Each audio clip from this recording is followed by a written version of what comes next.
We were just talking about, yes, I got so many comments from people saying they loved how my friends and I were dressed, but we got a lot of very, very hateful comments just saying, if I saw you on the street, I would do something unthinkable to you. And I feel like the more that we get used to it and get used to filtering these out, the more that we're making these people think that making those comments are okay.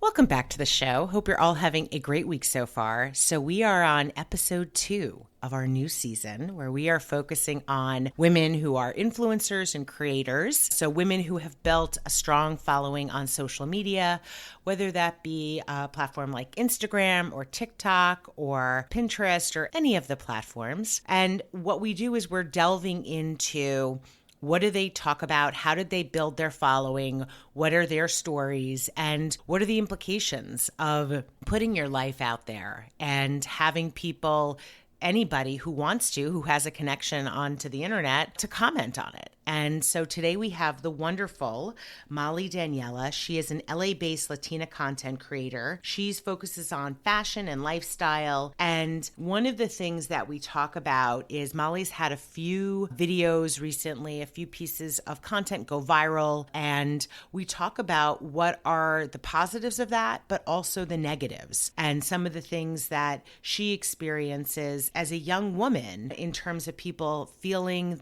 free to comment on anything that they want to in her content, whether that is what the content is about. And we talk about the good, the bad, and the ugly of being a female content creator, a female influencer, and what goes with that. So I really enjoyed this conversation with Mollie. Such great content and such an exciting future ahead of her as she's really just starting to ramp up her following. And I think you're going to enjoy this conversation. So we're going to jump right into it.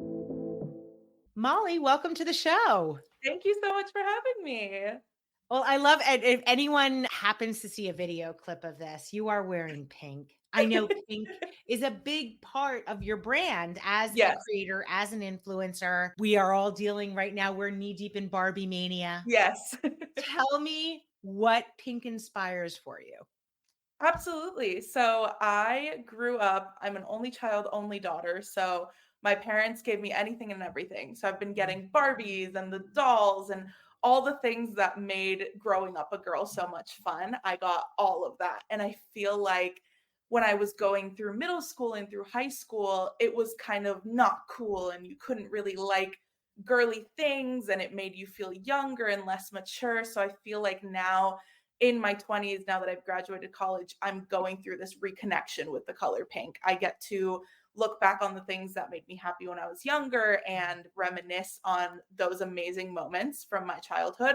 Of course, Barbie comes out with perfect timing because I feel like now everyone gets it. Because a couple months ago, even years ago, I feel like it was like, why are you wearing pink? Are you celebrating something? What's with the pink? And I would always tell myself, does anyone ask someone that when they wear all blue? I don't think it causes as much attention. And now on the flip side, I go out and it's like, oh, you're dressed for Barbie. You're gonna go watch Barbie, right? You're gonna go see Barbie. And now that it's associated to something, there are pros and cons. It's like I've always been like this, but I guess now that everyone else kind of understands it, it's sort of just like my whole pink world.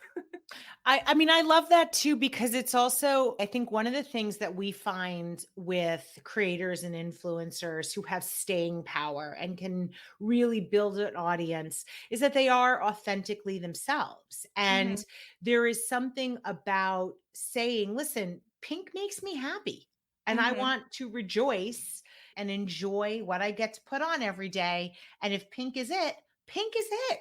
Yes. So you also cover as an influencer, you have built your brand. Pink is a big part. We talked about pink is a part of that brand. I've seen some of your content around the Barbie movie, which had some of your posts went viral. First of all, congratulations on that. Thank That must you. be very gratifying to see. Thank you. What do you think makes for a viral post in your experience? Like, you are a creator who's putting out content all the time, right? Every piece of content you think about and you want it to do well. But what do you think is the distinguishing characteristic of a post that goes viral for you? This is something that I've thought about for a very, very long time. Of course, this is my career now, so it's kind of one of those things that I need to think about all the time. And I feel like, ironically enough, a lot of people say, follow the trends, do what's popular, but I'm kind of doing the opposite effect. So, my Mm. biggest video of all time has 8 million views on TikTok. And I think that one of the things that had a lot to do with that is how niche it was instead of being broader. So, for example, it was the Hey Now audio on TikTok where it's kind of like a joke where you just like fall to your knees to the floor crying about something beautiful that you see, except my version of it, my friends and I were dressed the way that we do, and we saw the pink and purple house that's in Santa Monica. So we kind of just like fell to the ground wearing these outfits and then we panned into that house. And I feel like that trend, I've seen it a million times. People will do it with something as silly as Chipotle or Chick-fil-A, but because we were dressed the way that we were, and because we almost looked like we belonged in that house, Mhm. everyone was commenting either on our outfits, on the house. Everyone had something to say because it was something that they had never seen before. And I've kind of tracked that with my last couple viral videos where it's always something more niche than I would have expected. Whenever I make videos that are very broad, they could be funny, they could be fashion videos, but something that isn't really, I would say, following a trend but not really giving a unique spin to it, they'll just fall flat for me. But my biggest videos are always those where I'm wearing something extravagant. My friends are wearing something extravagant. We're in a place that you wouldn't normally see. And I've gotten millions of views in a time where I would have never expected that, just from being me and my friends being themselves. And Mhm. I've gotten advice so many times from whether it's social media managers or other agencies, just being like, you can't be too niche because then you're not going to appeal to anyone. But I honestly think it's the opposite because the more that I niche down, the more recognizable my content is, the better that it's doing. And I feel like just breaking away from what people would say is normal on social media has been my key to success. Yeah. Well, I love that. And that is, it's great to hear that kind of perspective because in a lot of ways, I do think that your experience is similar to other creators and influencers we've talked with who say the same thing, that when they get very clear and very specific about who they are and what message they're delivering, and that is more targeted, that's the content that does the best for them. Right. How do you think about the content you create? So you're a full-time content creator, right? That's kind of what Yes. you are spending your time with. You've built a really strong audience. You get brand deals that help make all of this work. How do you think about the content that you're putting out and what you're going to push out either in a day, a week? What does that look like for you? So the way that it started for me was just filling in gaps that I noticed growing up Hispanic, growing up plus size. I feel like 10 years ago, the influencers and the content creators that were the most popular don't even compare to the ones that are the most popular and the biggest now. So I grew up in an era of when YouTube was really big. So I was watching Bethany Moda and Alicia Marie, and they were getting ready for school and they were making really cute like Black Friday hauls. Those are my favorite videos. And I noticed as years passed, nobody looked like me and nobody that was going viral was someone that I could resonate with. So whether it was Mhm. algorithmically, whether it was a lack of creators, I can't say, but I did notice that the people that my friends and I were all watching were really similar. And as I grew up, instead of taking that as something negative, it used to be something that really bothered me and that just made me not feel so great, didn't really want to consume any media anymore. Once I got old enough to be able to create videos and start creating content, I thought, I'll just do it. I'm sure there are so many other people that feel the same way, that they can't resonate with someone, that they can't see themselves in creators that are going viral. So I started my YouTube channel in 2016. I was 16 years old at the time. And then that progressed into Instagram, which then progressed into TikTok once TikTok came out.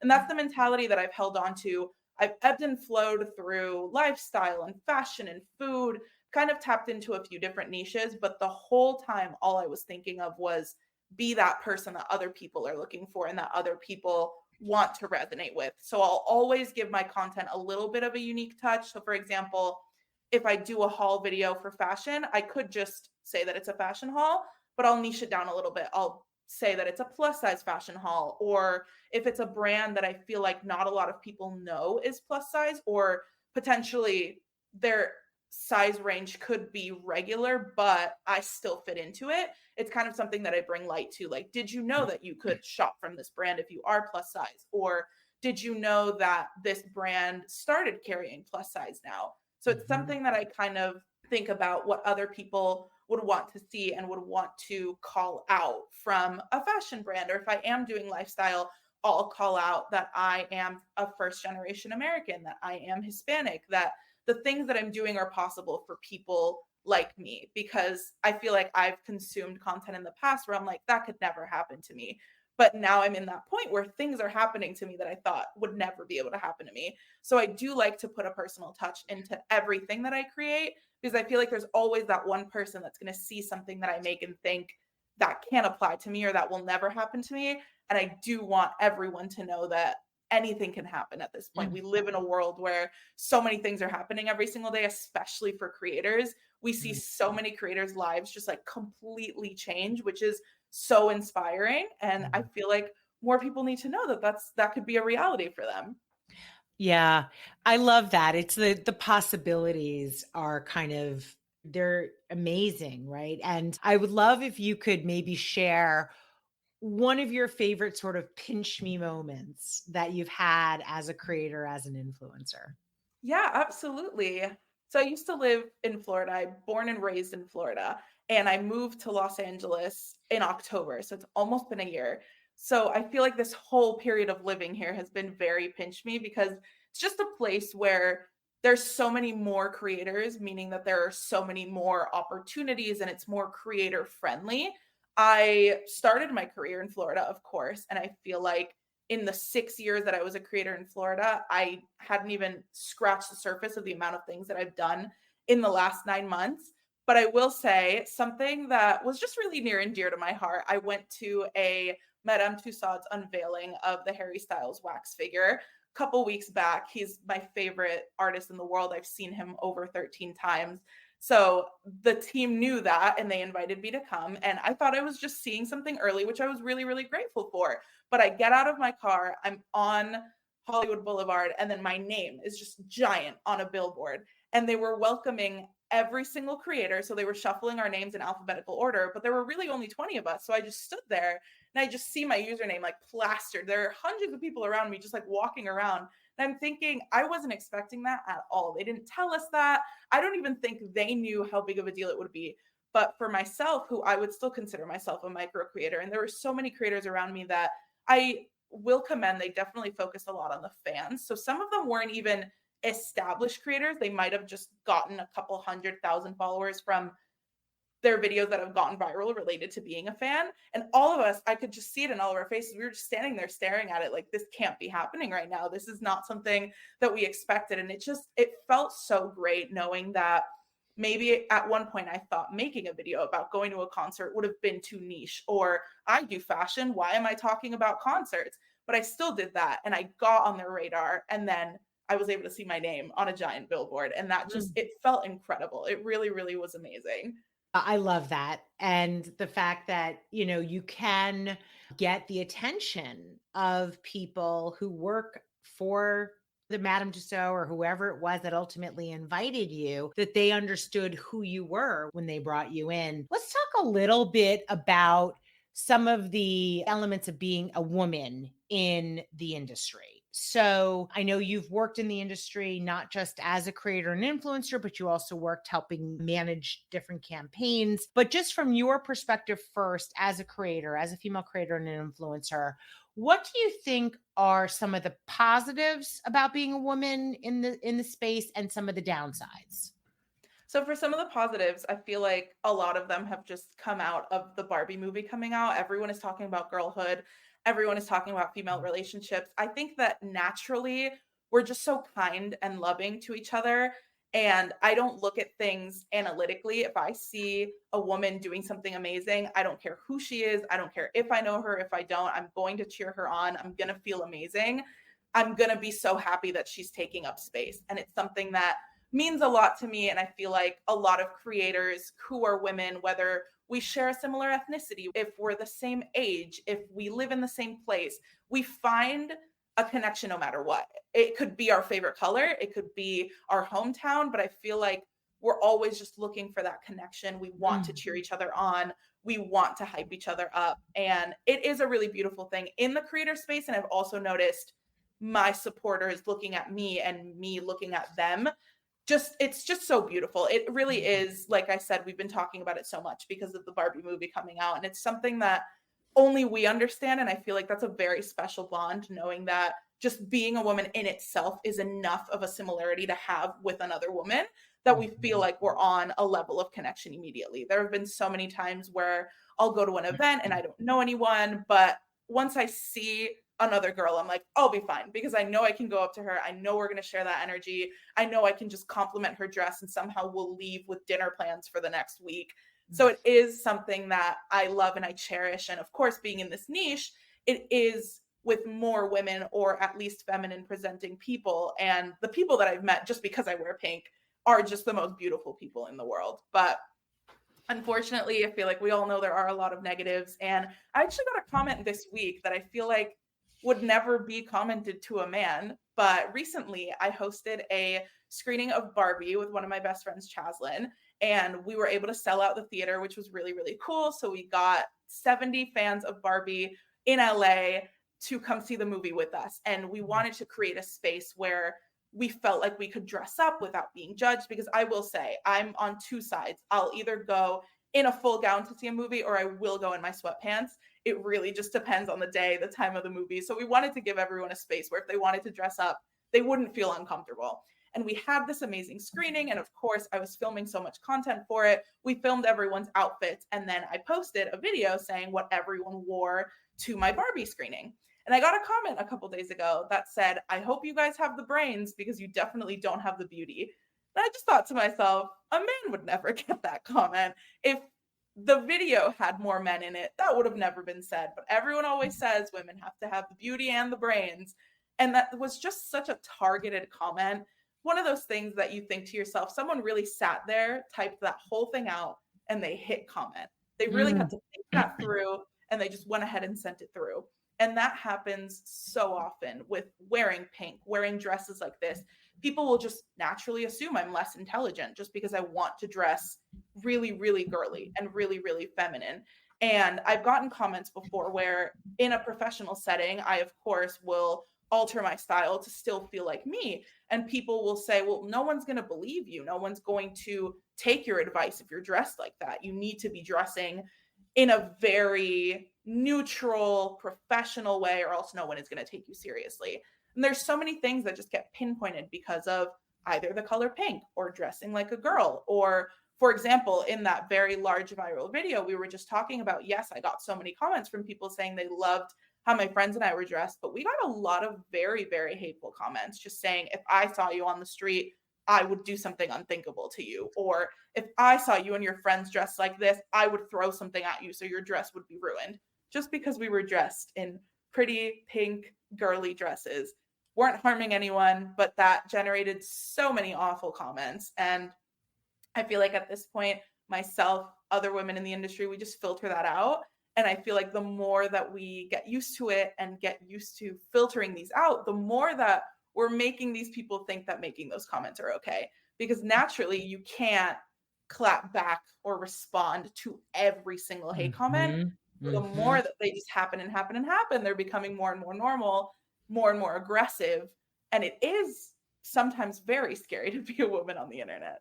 Well, that's what I want to understand that a little bit better, because I think you're bringing up a really good point. It's on the one hand, you don't want to respond to some of these comments because it's probably, you're just going to give them what they want, which is maybe the attention. And then they're going to say something nasty back. Like they're looking to be negative. right? And Yes. it's not about having a dialogue with you.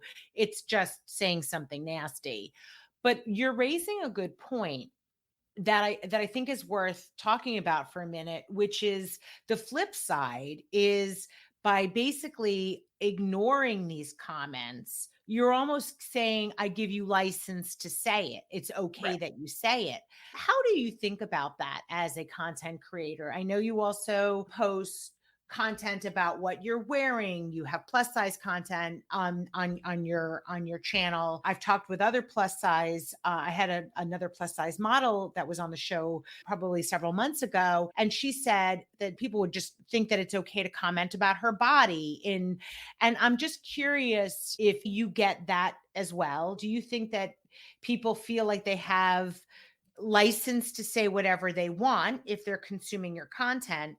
And then how do you think about reacting to these types of comments? I will say, I feel like a lot of people use this term. It really only happens when it gets to the wrong side of TikTok or the wrong side of the internet, which Mm, often happens the more viral your video gets. mm, I have 75,000 followers on TikTok, and my average views sometimes will be 5 to 10,000. I know those are my people when I see those yep. numbers on my videos. Soon Mhm, as my videos start crossing the 20, 30, 40,000 range, I know it's mhm, out there for anyone, not just the people that mhm. follow me, that are choosing to support me, that are choosing to Yes, consume my content. Once yes. it gets to those people, I've just seen the nastiest things in the world. And like I said, years go by and I get used to more things. Sometimes I'll just even laugh at them because I'll think to myself, I'm here building my brand, building a career for myself. You're there leaving a nasty comment. Obviously, we're on different levels right now, and I don't need to think about you. And you're thinking so much about me.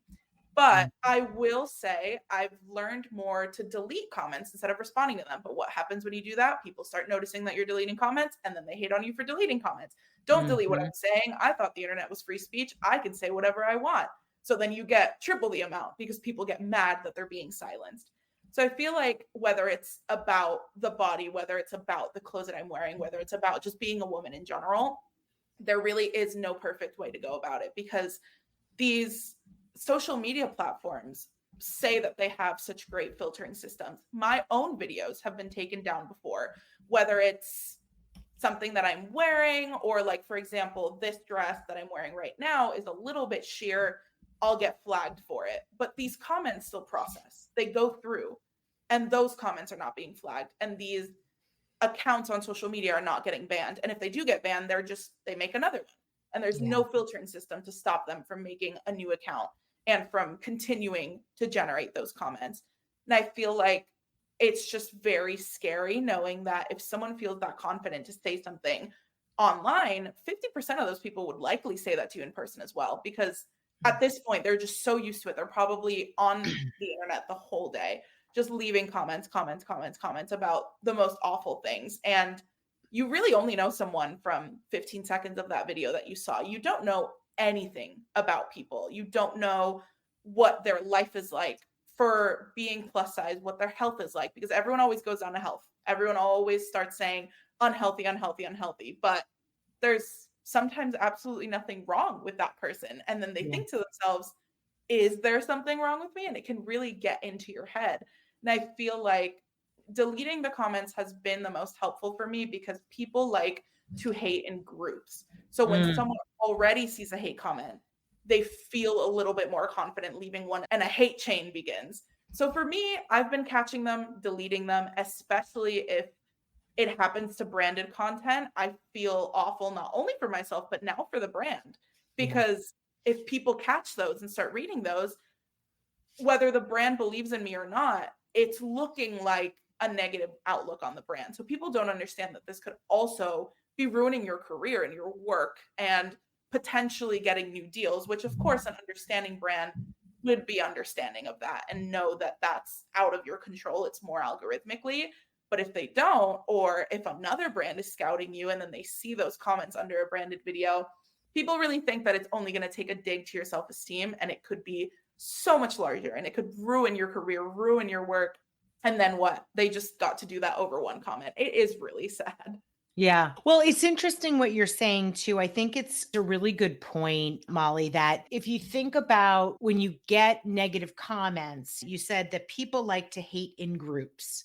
And Yes. that makes a lot of sense based on what I've seen that, it's almost like if someone hasn't made a negative comment, then you're like, well, do I really want to be the first Exactly. person to stick my neck out and make a negative comment? So maybe you won't. But if you see that people are commenting negatively and they just jump on that pile, they pile on, and it almost becomes groupthink, right? It's like all the Yes. negative stuff that we say about groupthink. And it's interesting that your approach about this is to think about how to, you know, monitor, and if you start to see that negativity, deleting those. Do you see a difference in the platforms? Is one platform like more hateful or negative than another, or is it pretty much the same for you? I think that Instagram is definitely a lot more not hateful as a platform, but the way that I think about it is that when TikTok does throw your video out and let it go viral and let it be seen by other people, it's still a little bit niched down. So whether it's someone that might not follow me, maybe they don't like pink, maybe they don't like wearing gowns, they'd still be open and receptive to it based on what they've liked and saved in the past. For Instagram, I feel like it gets thrown out to anyone. It doesn't really stay in a niche when it starts going viral. So I have noticed way more hateful in nature comments. So on TikTok, someone might just be like, ew, gross. And I'm like, okay, cool. I can delete that. But on Mhm. Instagram, someone will leave an entire paragraph about how awful it is that plus size women in America are being celebrated by brands extending their sizing ranges. And then again, I feel like that groupthink comes more out of Instagram than on TikTok. And I've seen it in my peers when their videos go viral as well. It's just nastier on Instagram. And it is really sad because sometimes I feel like it happens when you're asleep. Sometimes it could happen overnight when I catch hate comments and delete them. It's during the day when I'm working, I see one, delete it really quickly. But a lot of the times these videos go viral overnight because they're throwing these videos to like international time zones. So you wake up and you can't delete 10,000 comments once you're up. So, Mhm. unfortunately, I will say I've experienced it a lot more on Instagram, sometimes on YouTube as well. But from my digging, because I will always look into these things whenever I see a hate comment, I feel like on YouTube, it's more kids and just people that don't know better. I've noticed it comes a lot from, I will say, like as young as like 9 or 10 years old, which that's another problem in itself. Oh, But wow. I think that TikTok, when it is a hate comment, it is just someone trying to be hateful. It's not really more of that like nasty comments. They're just like, ew, I hate this. They're really short. They're just like gross. And then they just scroll and that's it. But for Right. Instagram, YouTube, it's just like nastier things and longer things and more like think pieces, as I like to call them. That's interesting.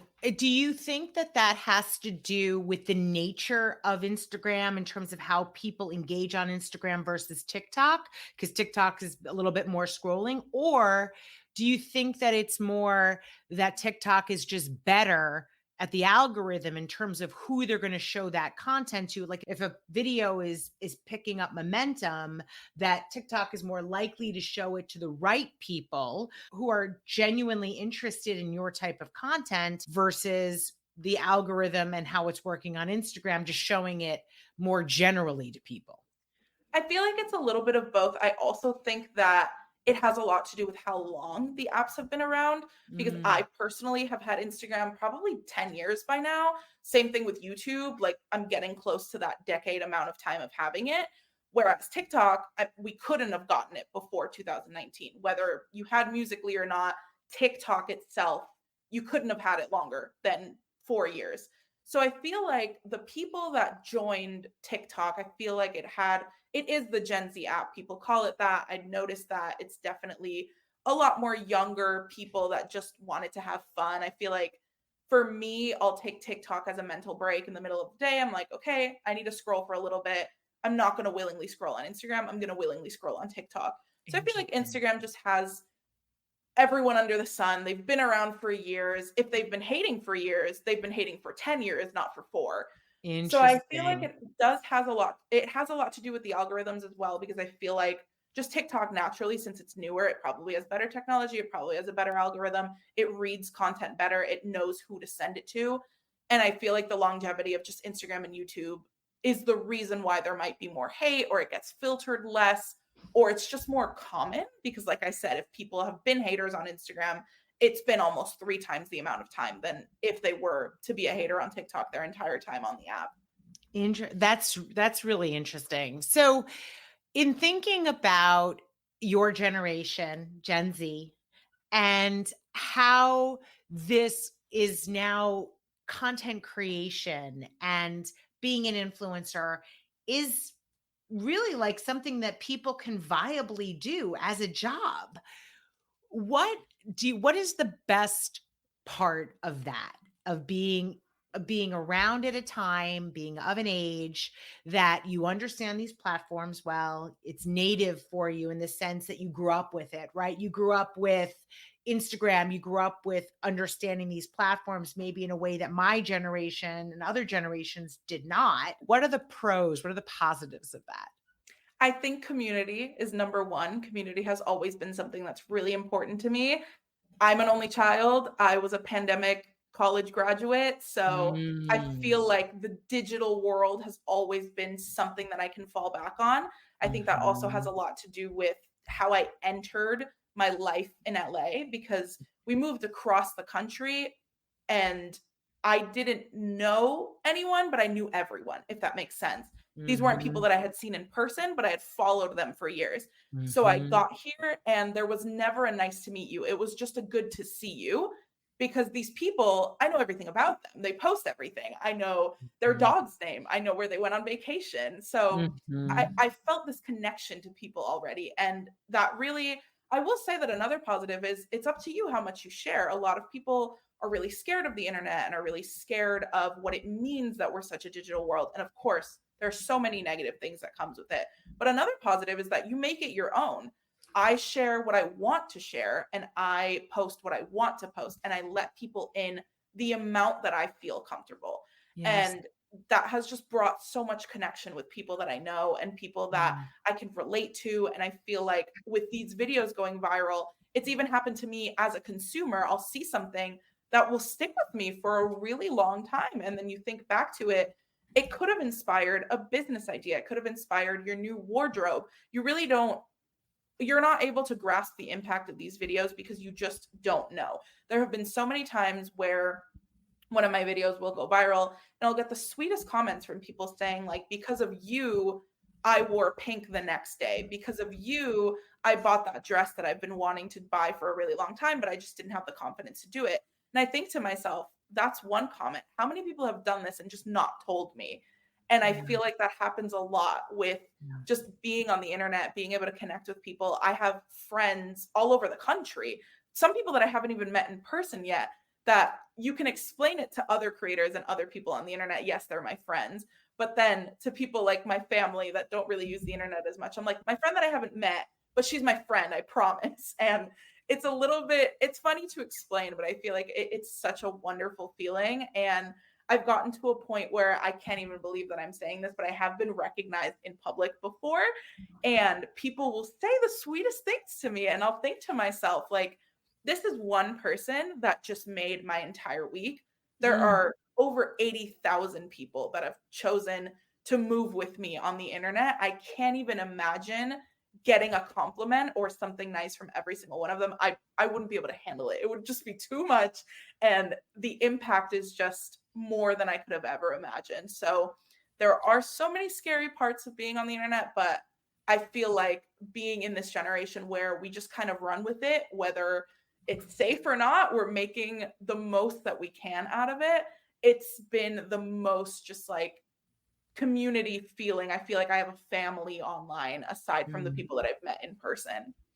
I love that. And, as you're talking, I'm thinking to myself, there are so many positives for you in terms of what you get from doing this work that you get to do every day and make money doing it.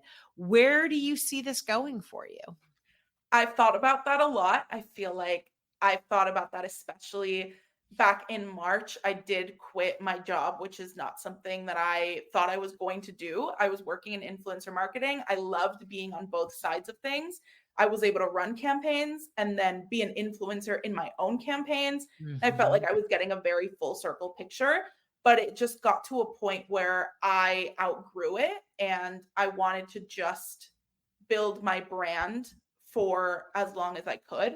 And at first, it is a little bit scary. I did go through a point where I was like, what am I doing with my life? Because I had been either in a corporate setting or just like working 40, 50 hours a week since I was probably 16 years old. I've juggled jobs, 2 jobs, 3 jobs, a job and an internship. I've always had other people to report to and other things to report to. And the second half of my college experience was pandemic, but the first half wasn't. I was running around campus. I was in so many clubs that I feel like once I graduated and then I left my job and it was just up to me, it was very scary, but also liberating Mhm. at the same time because I could just Mhm. choose not to do anything. And then what? It's really an interesting journey being your own boss and being your own Mhm. leader. And I feel like it Mhm. was really scary at first, but I gave myself some time to just process it, think about it, dream immensely, bigger than I could have possibly ever imagined, just like shooting for the stars and then working my way up there. So I feel like a lot of people think like, what are you going to do? Just post videos all the time?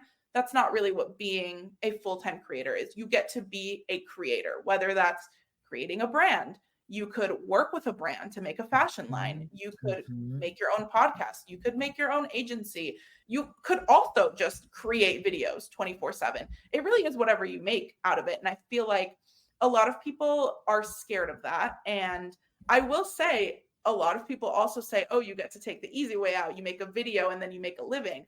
I used to work 9 to 5. Now I'm working 24/7 because my Mhm. job is on my phone and Mhm. I'm on my phone regardless, whether it's working Mhm. or talking to my family or looking something up. Notifications are going to roll in. Video Mhm. ideas are not only going to come in from 9 to 5, they might come at 11:30 at night. Right. So some people see it as, oh, great, you got to leave your 40-hour a week job to be free. And it's like, no, I'm working 3 times more than I was before. But Yes. it's different because every ounce of energy that I put into it is for Yes. myself and for my own brand. Mhm. On the Mhm. flip side, it's also if I fall back, I'm the only one here. I don't have a Right. full team. So if I fall Right. back, I'm falling back. And Yes. it's a lot to learn and it's a lot to process being your own boss and making your own journey. But I will say so many ideas are just like running through my head 24/7. And I'm just looking for ways to make them possible. I want to do absolutely everything. And at first, I was like, don't bite off more than you can chew. Just take it easy. But I just don't want to take it easy. I want to do absolutely everything. And I have so many really big dreams. And I talk to so many people that are doing so many incredible things. And I feel like that's why I love being in LA as well. Because everyone that I meet is a creative in some way, shape, or form, whether they're an influencer or not.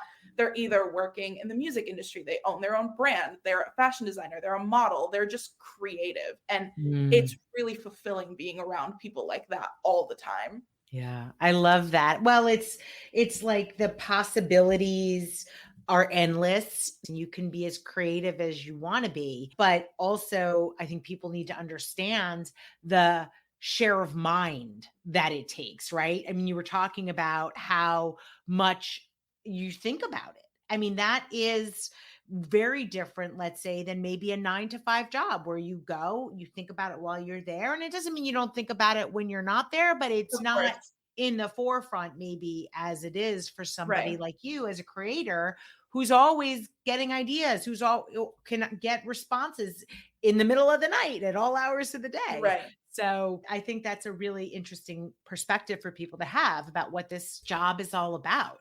Yeah. So if people want to follow you, what is the best way for them to do that? So my handle is Mollie Daniela everywhere. I lucked out with the unique spelling of Mollie, so my username is the same across everywhere. I am most active on TikTok, Instagram, YouTube, and Pinterest in that order. And I just want to say, like, this is a space for everyone. I feel like with the niche stuff that we were talking about, people think that they can only follow me if they wear pink, only follow me if they wear dresses. There's so many different things that I talk about, and that I welcome people into. So I feel like that's another thing that's just so beautiful about the internet. You don't really have to like or do what other people are doing. You just get to make these connections. And I love connecting with people. So I love anyone and everyone that chooses to follow me and come with me through this journey on the digital space. Well, thank you so much for spending this time with us. It's so exciting to see what you're doing, and congratulations on the success. Thank you so much. It was so nice speaking with you. Thank you for listening. If you're an influencer or a brand that wants to work with us, please feel free to email us at info@shespeaks.com. Until next time.